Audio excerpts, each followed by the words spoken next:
के तपाईलाई थाहा छ डिजिटल ब्याङ्किङ कसरी सुरक्षित तरिकाले चलाउन सकिन्छ? डिजिटल ब्याङ्किङले हामीलाई सहज र छिटो सेवा दिएको छ, तर जति सजिलो बनिरहेको छ उति नै होस र सावधानी पनि आवश्यक छ। आज हामी केही महत्त्वपूर्ण कुराहरू बुझ्ने छौं। डिजिटल ब्याङ्किङका फाइदाहरू तथा कसरी डिजिटल ठगीबाट जोगिने।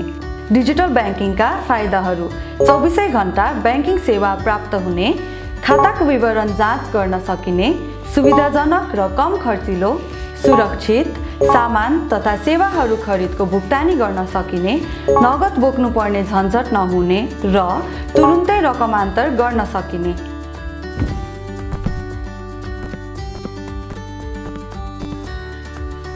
कसरी डिजिटल ठगीबाट जोगिने?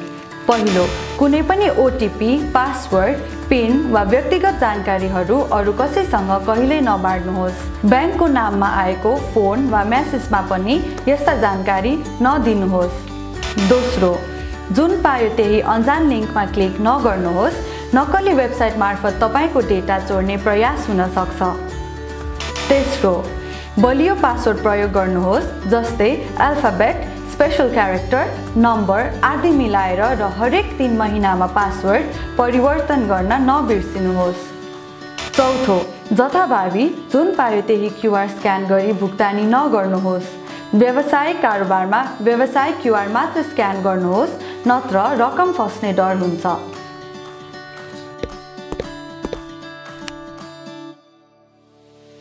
यदि तपाईले अरूको मोबाइल वा कम्प्युटरबाट डिजिटल ब्याङ्किङ प्रयोग गर्नुभयो भने लगआउट गर्न नबिर्सनुहोस्। ब्राउजरको क्याश वा हिस्ट्री डिलिट गर्नुहोस्। मोबाइल ब्याङ्किङ एप प्रयोग गर्दा फिङ्गरप्रिन्ट वा फेस आइडी जस्ता सुरक्षा सुविधा सक्षम गर्नुहोस्।